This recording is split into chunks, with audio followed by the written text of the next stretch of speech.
Đây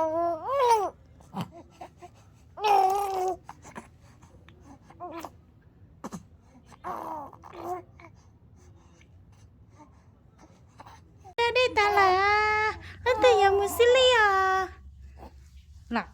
chung chung chung chung chung chung chung chung ồ cho hai lô hàng trăm mà mì thế là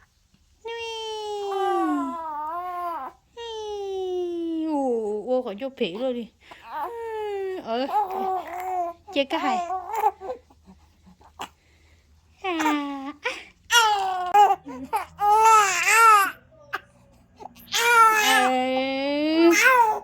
chị xa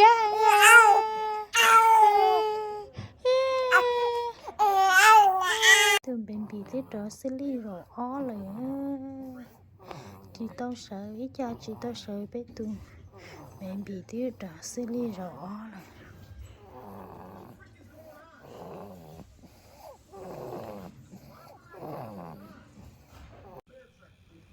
nó tên đi tè hay đi tè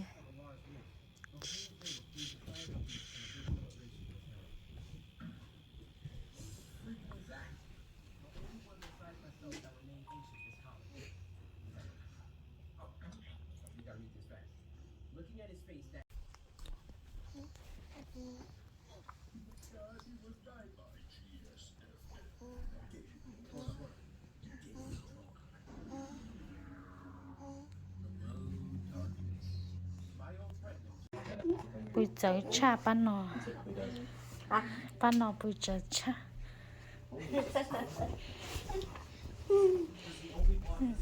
tụi nó là cái mỗi vị trong chấp lời tụi nó là mình sẽ đi trong chấp lời theo